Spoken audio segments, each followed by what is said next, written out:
Sharma. Ukraine में टिहरी जिले के भी कई लोग फंसे हुए हैं। टिहरी की जिलाधिकारी एवाशीष श्रीवास्तव ने इस बात की जानकारी दी है। उन्होंने कहा है कि यूक्रेन में फंसे लोगों के संबंध में जानकारी जुटाई जा रही है और जानकारी जल्द ही शासन को भेज दी जाएगी।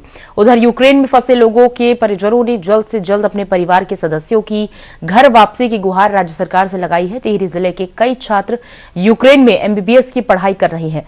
तुनियार गांव के रहने वाले पारस रौतेला भी यूक्रेन में फंसे हुए हैं। पारस के परिजनों ने जल्द से जल्द अपने बेटे की सुरक्षित वापसी की मांग राज्य और केंद्र सरकार से की है।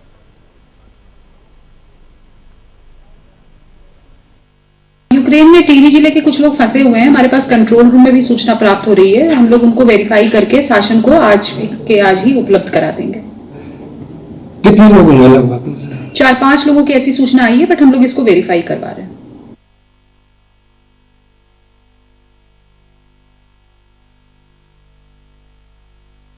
मेरा बेटा वहाँ पे पारस रौतेला वहाँ कीव यूनिवर्सिटी में गया था मेडिकल कोर्स करने के लिए एमबीबीएस का, और ये दिसंबर में गया था। ये फर्स्ट ईयर का स्टूडेंट है वहाँ पे, तो वही हॉस्टल में है, कीव में है, कीव मेडिकल जो यूनिवर्सिटी है उसी की हॉस्टल में है।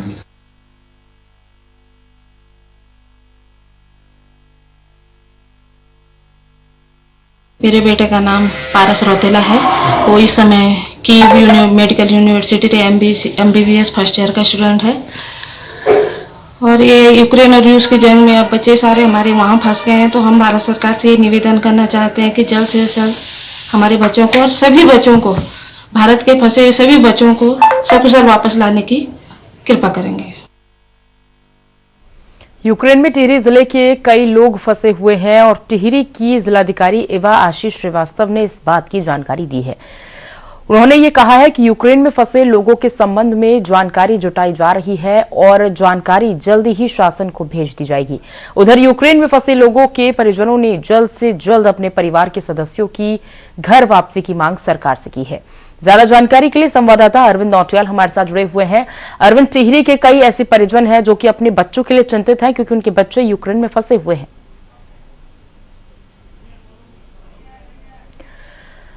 तो खबरों में आगे बढ़ेंगे। नैनीताल के भी 4 विद्यार्थी यूक्रेन में फंसे हुए हैं। छात्रों के माता पिता ने राज्य सरकार से उनके बच्चों की सकुशल वापसी लाने की मांग की है। नैनीताल शहर से कुछ बच्चे यूक्रेन में मेडिकल की पढ़ाई कर रहे हैं और नैनीताल के कार्यवाहक जिलाधिकारी संदीप तिवारी ने कहा है कि अभी तक जिले के 14 बच्चों के यूक्रेन में फंसे होने की खबर है और ये सभी जानकारी शासन को उपलब्ध करा दी गई है।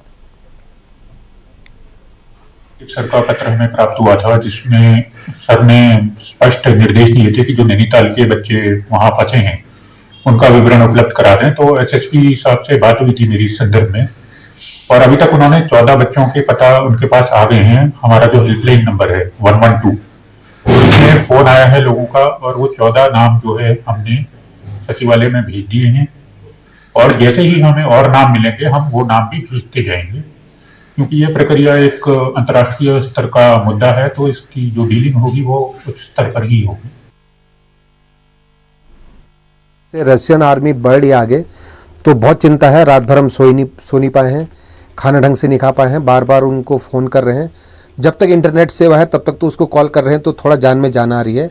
लेकिन अगर वहाँ इंटरनेट सेवा बंद हो गई फिर पता नहीं क्या होगा। इस वक्त तो सबसे बड़ी चीज़ मोदी जी ही हैं। मोदी जी अगर हैं तो हमें ऐसा लग रहा है कि हाँ, हमारी बेटी सकुशल वापस आएगी। एक बहुत ज़्यादा भरोसा है हम ही को नहीं, मैं सोचता हूँ जितने भारतीय वहाँ पर अटके हैं उन सबको बहुत ज़्यादा भरोसा है कि एक पिता के रूप में वो हैं उन बच्चों के लिए वहाँ पर।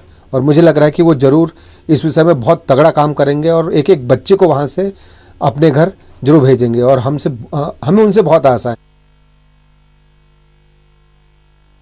कल सुबह तक तो कुछ नहीं था। सुबह जैसे अटैक शुरू हुआ उसके बाद से फिर फ़ोन पे ये बात हुई कि लगातार शेलिंग हो रही है। फिर शाम तक इनके कॉन्ट्रैक्टर और उनके वहाँ से ऑर्डर्स आ गए थे यूनिवर्सिटी से, नियरेस्ट आप अपने बंकर में या कोई आपका मेट्रो अंडरग्राउंड सबवे है तो उसमें चले जाओ। रात भर ये वहीं बैठे थे। वहाँ बता रहे थे कि करीब 800-900 यूक्रेनियंस हैं, छोटे छोटे बच्चे हैं, उनके संग गोद के बच्चे हैं, सब वहीं बैठे हुए हैं शेल्टर में। रात बहुत परेशान हो गए थे। तो एक बार इनका फ़ोन आया कि हम अपार्टमेंट वापस चले जाते हैं, लेकिन कह रहे फिर बाहर निकलते वक्त तो पुलिस ने कह दिया कि नहीं बाहर मत जाना, कर्फ्यू टाइम में कोई शूट कर देगा। यूक्रेन में पौड़ी जिले के भी विद्यार्थी फंसे हुए हैं। करीब 20 विद्यार्थी यहां मेडिकल की पढ़ाई कर रहे हैं और इन लोगों ने कई बार अपने परिजनों से बात भी की है। विद्यार्थी के परिजनों का कहना है कि वो काफी डरे सहमे हैं। यूक्रेन में फंसे कोटद्वार की अनुरुति रावत, स्किंदा पायल पवार और आंचल नैथानी ने अपने वीडियो शेयर किए हैं और छात्रों के परिजन जल्द से जल्द अपने बच्चों की घर वापसी की गुहार लगा रहे हैं। हेलो, मेरा नाम स्निग्धा है और मैं उत्तराखंड के कोटद्वार से हूँ।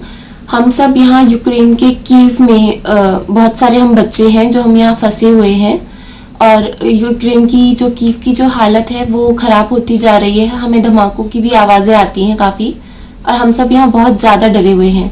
हम सब लोग हमेशा ग्रुप के साथ ही हैं ताकि कोई दिक्कत ना हो और हम जल्दी से जल्दी इवैक्यूएट कर सकें। मैं अनुरुति रावत कोटद्वार उत्तराखंड से हूँ। अभी हम hostel number 7 Chokolivskyi boulevard 39 Kyiv Ukraine में हैं। यहाँ की सिचुएशन बहुत ही ज़्यादा ख़राब होती जा रही है और बच्चे यहाँ पे बहुत ज़्यादा डरे हुए हैं। हम ना तो ढंग से खा पी पा रहे हैं, ना ढंग से सो पा रहे हैं।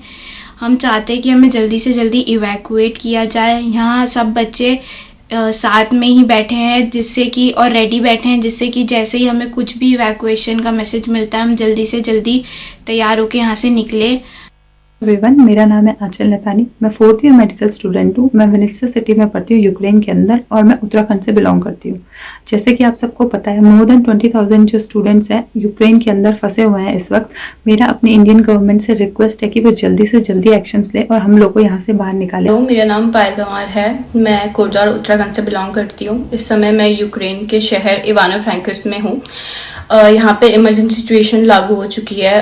कल ही हमारे पास के एयरपोर्ट में धमाका हुआ है और हमें बोला गया है कि हम जहाँ हैं वहीं रहें और हमारे लिए एक लिस्ट भी जारी की गई है जिसमें पास के शेल्टर्स की लिस्ट है पूरी की पूरी और हम इंडियन एम्बेसी के कांटेक्ट में हैं अभी। वो लोग कह रहे हैं कि जो भी पास का बॉर्डर हमें पड़ता है जैसे कि पोलैंड या हंगरी का, हमें वो वहाँ से इवैक्यूएट करेंगे।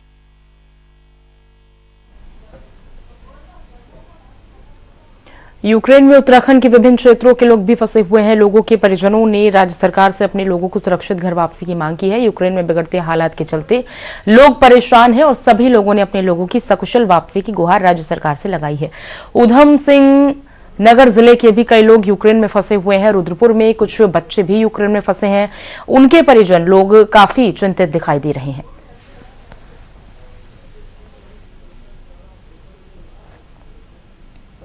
यूक्रेन में उत्तराखंड के जो भी नागरिक फंसे हैं उनके बारे में यदि कोई भी सूचना देनी हो तो वो पुलिस हेल्पलाइन नंबर 112 पर कॉल करके इसकी जानकारी उत्तराखंड पुलिस को दे सकता है। देहरादून में डीआईजी जनमेजर खंडूरी ने इस बात की जानकारी दी है।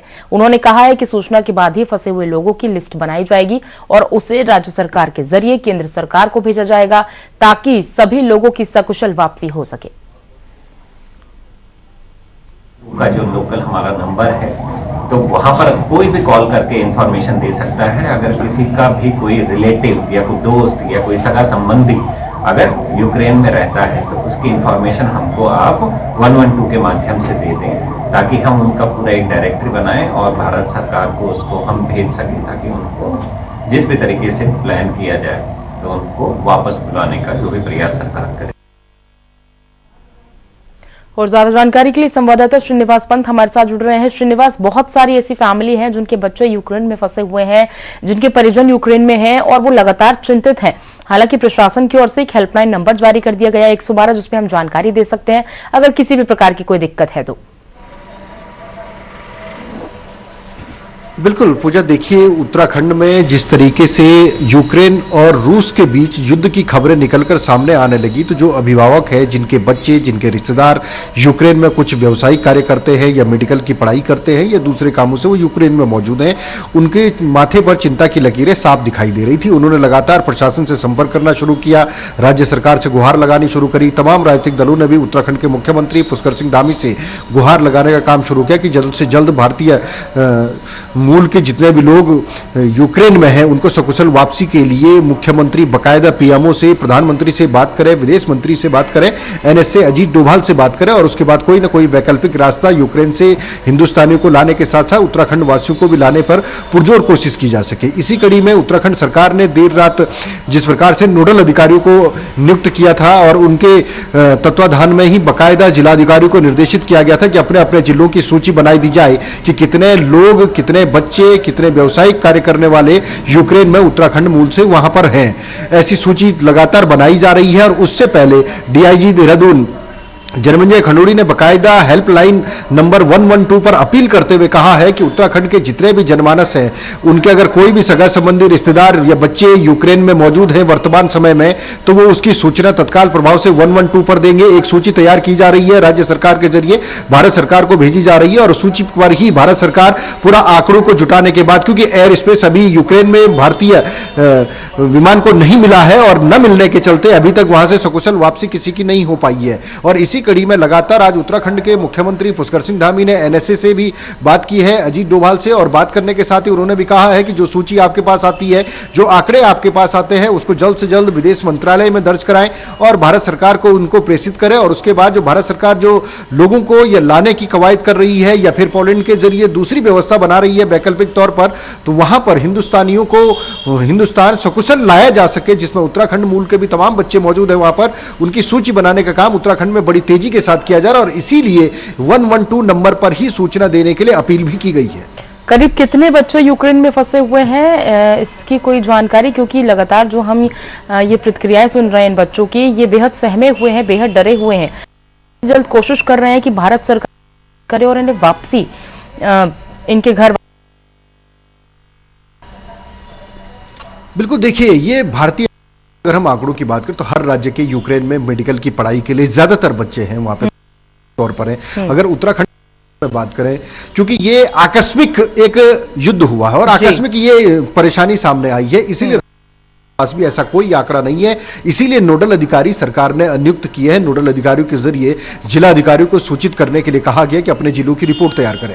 अगर हम पौड़ी जिले की बात करें, आज अभी थोड़ी देर पहले आपने देखा होगा जिस प्रकार से यूक्रेन में फंसे हुए उन्होंने अपने वीडियो जारी किए हैं, उसके मुताबिक उन्होंने कहा है कि तकरीबन यहां पर 20 से अधिक बच्चे कोटद्वार अकेले एक क्षेत्र, एक जिले के मौजूद हैं। इसी तरीके से देहरादून में एक डॉक्टर हैं, उनके बेटे वहां पर मेडिकल की पढ़ाई कर रहे हैं, उन्होंने भी उनसे टेलीफोनिक बात की है, वीडियो कॉल के जरिए उन्होंने कहा है कि हालात खराब हैं और उसके लिए सकुचित व्यवस्था राज्य सरकार की, भारत सरकार के जरिए वहां पर वैकल्पिक व्यवस्था होनी चाहिए। उसी तरीके से उधम सिंह नगर जिले में है, नैनीताल में है। तो अभी आंकड़ा सरकार के पास कोई ठोस और पुख्ता आंकड़ा नहीं है, उसी की सूची तैयार की जा रही है, लेकिन सभी को सुरक्षित लाने के लिए भारत सरकार लगातार कवायद कर रही है। और कई मर्तबा, क्योंकि यहां पर भारतीय जनता पार्टी के नेताओं के मुताबिक भी, पूजा ये जरूर बताना चाहूंगा कि भारत सरकार ने कई मर्तबा अपने विमान को यूक्रेन में भेजा है, लेकिन एयर स्पेस न मिलने के चलते वहां लैंडिंग नहीं हो पाई है। यही जानकारी मुख्यमंत्री पुष्कर सिंह धामी ने भी अपने अधिकारियों को दी है और वैकल्पिक व्यवस्था के लिए एनएसए अजीत डोभाल से उत्तराखंड सरकार के मुखिया के तौर पर पुष्कर सिंह धामी की लगातार बातचीत हो रही है।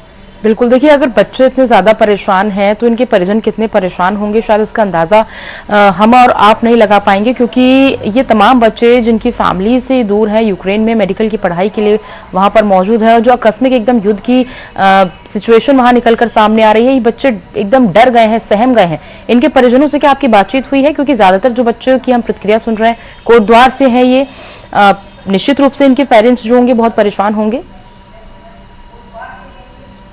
बिल्कुल पूजा, देखिए जब किसी का बच्चा बड़ी उम्मीद के साथ अपने बच्चे को विदेश भेजते हैं पढ़ाई के लिए, ताकि वो वहां पर मेडिकल की पढ़ाई पूरी कर सके, जिस पढ़ाई के लिए भी भेजा गया है, वो वापस आएगा तो अपना भी नाम रोशन करेगा, परिवार का नाम रोशन करेगा। लेकिन सबसे बड़ी चीज होती है पढ़ाई से भी ज्यादा की उसकी सेहत, यानी उसकी सुरक्षा। और जब उसकी सुरक्षा खतरे में पड़ जाए तो जाहिर सी बात है उसके माथे पर भी चिंता की लकीरें दिखाई देती है और पेरेंट्स भी परेशान हो जाते हैं। जिस प्रकार से आपने देखा होगा कि नैनीताल में या देहरादून में, कोटद्वार में जो अभिभावक है, उन्होंने सीधे तौर पर कहा है कि लगातार लगातार वीडियो कॉल के जरिए बात हो रही है। बच्चे कह रहे हैं कि यहाँ पर बम धमाकों की आवाज आ रही है, उनको कहा गया आप घरों से बाहर मत निकलिए, अगर कहीं पर जाना है तो ग्रुप के जरिए ही आप जाएंगे, और लगातार बमबारी की आवाज उनको सुनाई दे रही है। वो डरे हुए हैं और वीडियो कॉल के जरिए वो कह रहे हैं कि हम सुरक्षित आना चाहते हैं, हमारी सरकार से दरख्वास्त है, सरकार से अपील करना चाहते हैं।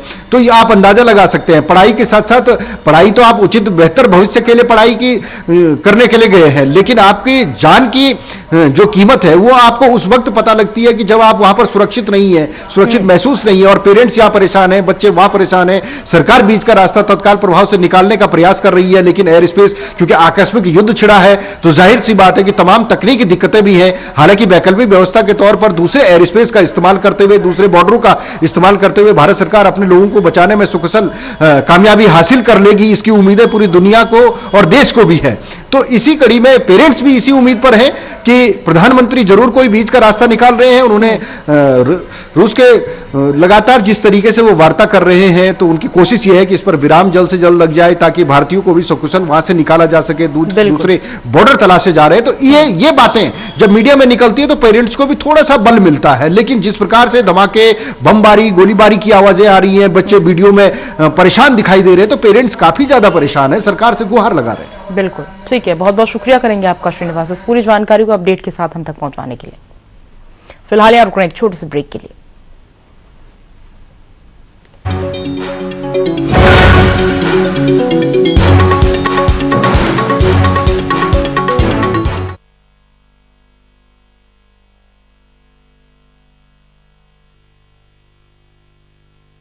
स्प्लाई एक्सटीरियर हो या इंटीरियर, जो चाहो बनाओ, जहां चाहो लगाओ, सालों साल इंटीरियर का इंश्योरेंस पाओ।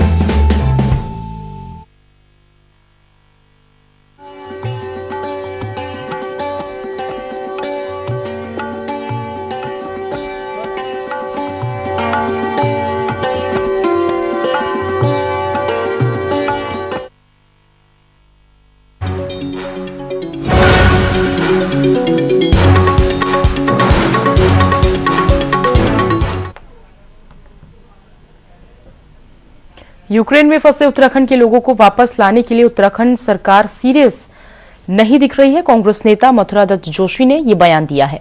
उनका ये कहना है कि कांग्रेस पार्टी पहले से ही लोगों को वापस लाने की बात कह रही है, लेकिन राज्य सरकार ने इस दिशा कोई प्रयास नहीं किया।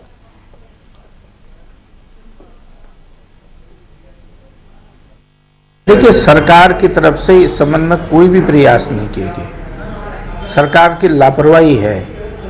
माननीय अध्यक्ष जी ने एक हफ्ता पहले मुख्यमंत्री जी को पत्र लिखकर ये मांग की थी कि जो हमारे लोग यूक्रेन में फंसे हैं उनको समय रहते, जो संकट आ रहा है उसको देखते हुए समय रहते हमारे लोगों को बाहर निकाल लिया जाए, इंडिया लाया जाए। जबकि कल से आप देखेंगे कि रूस ने कई बार यूक्रेन की राजधानी और अन्य शहरों में बमबारी की है, गोलाबारी की है, और हमारे लोग त्राहिमाम मचा कह रहे हैं कि परेशान हैं, लेकिन सरकार ने वास्तव में उसमें लापरवाही की। अभी भी समय है, उत्तराखंड सरकार को भारत सरकार के संपर्क करना चाहिए, और जो लोग उत्तराखंड के चाहे छात्र हैं, चाहे नौकरी पेशा लोग हैं, चाहे अन्य व्यवसाय करने वाले लोग हैं, जो लोग यूक्रेन में विभिन्न शहरों में फंसे हैं, उनको तत्काल उत्तराखंड वापसी का प्रयास करना चाहिए। उधर कांग्रेस के आरोप पर बीजेपी ने पलटवार किया है। बीजेपी का कहना है कि राज्य सरकार उत्तराखंड के लोगों को लाने के लिए हर संभव प्रयास कर रही है, लेकिन वहां के हालात ऐसे हैं कि लोगों को लाने के लिए ले जा रहे हवाई जहाज युद्ध की स्थिति के चलते उतर नहीं पा रहे हैं। उत्तराखंड बीजेपी के प्रवक्ता रविंद्र जुगरान का कहना है कि उत्तराखंड सरकार लगातार भारत सरकार से बात कर रही है।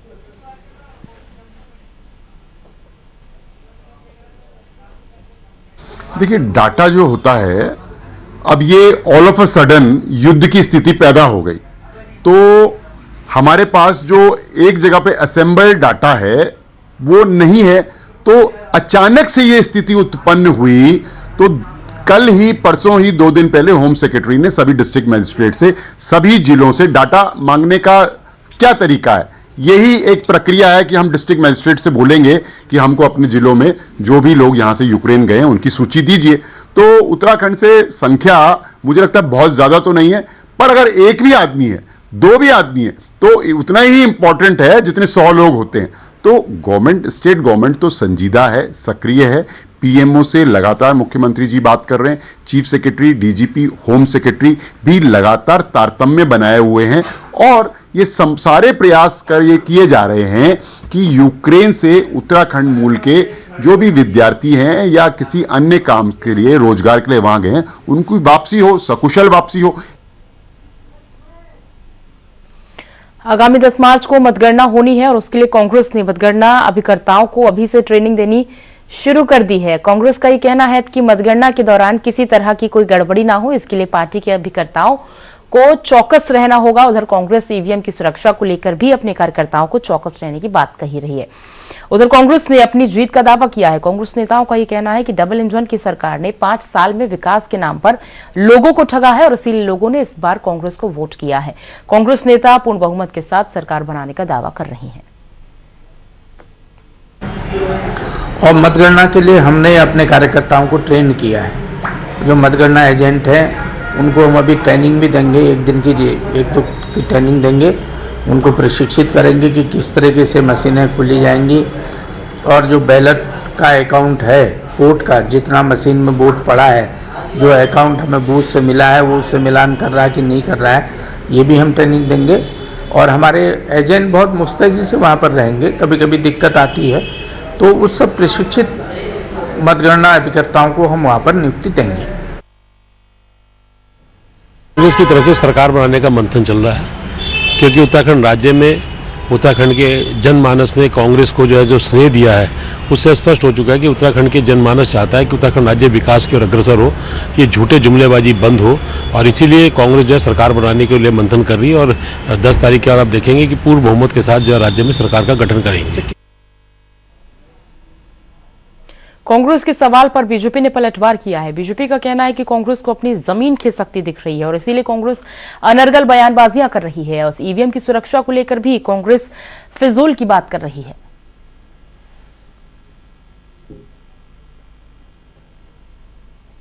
कांग्रेस को शायद ये आशंका है और उनकी आशंका बलवती होती दिख रही है कि वो चुनाव नहीं जीत रहे हैं या सत्ता में नहीं आ रहे हैं, इसलिए उन्होंने वातावरण निर्माण करना शुरू कर दिया है। ईवीएम पे दोषारोपण, पोस्टल बैलेट पे दोषारोपण, बुजुर्गों के बैलेट पे दोषारोपण, दिव्यांगों के बैलेट पे दोषारोपण, सब पे दोषारोपण या क्वेश्चन मार्क खड़ा करके वो अपने को सेफ पैसेज या फेस सेविंग कर रहे हैं कि कल अगर चुनाव के नतीजे आएंगे तो हम तो वो कहेंगे हम तो पहले से ही बोल रहे हैं साहब ईवीएम में गड़बड़ी कर दी गई है, पोस्टल बैलेट में कर दी। तो कांग्रेस जो है सेफ पैसेज देख रही है, फेस सेविंग कर रही है और विरोध के लिए विरोध की राजनीति कर रही है। फिलहाल यहां रुक रहे हैं एक छोटे से ब्रेक के लिए।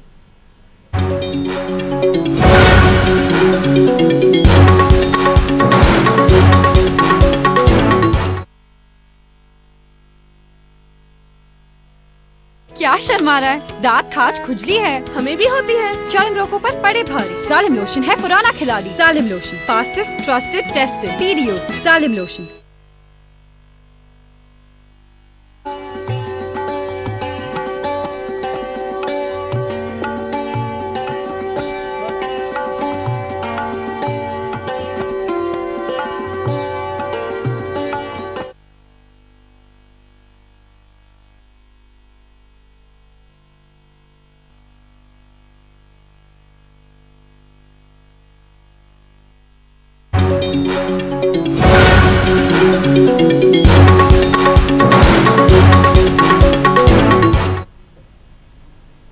उधम सिंह नगर जिले के जसपुर में एक विवाहित का घर के अंदर फांसी पर लटकता शव मिलने से हड़कंप मच गया है। घटना लक्ष्मी नगर कॉलोनी की है। स्थानीय लोगों की सूचना पर मौके पर पहुंची पुलिस ने शव को कब्जे में लिया है और फिर उसे पोस्टमार्टम के लिए भेज दिया है।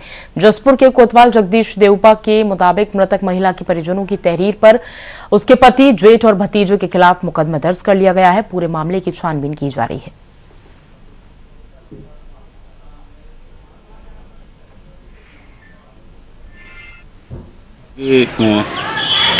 लक्ष्मी नगर में एक महिला ने सुसाइड कर दिया गया। पुलिस मौके पर पहुंची थी और उस समय तक उनके परिवार वालों ने उसे जहां हैंग कर रखा था वहां से नीचे उतार दिया था और मौके में प्रथम दृष्टया पुलिस ने हैंगिंग का मामला मान कर उसको पंचनामा करा गया और पीएम के लिए काशीपुर हॉस्पिटल भेज दिया गया था।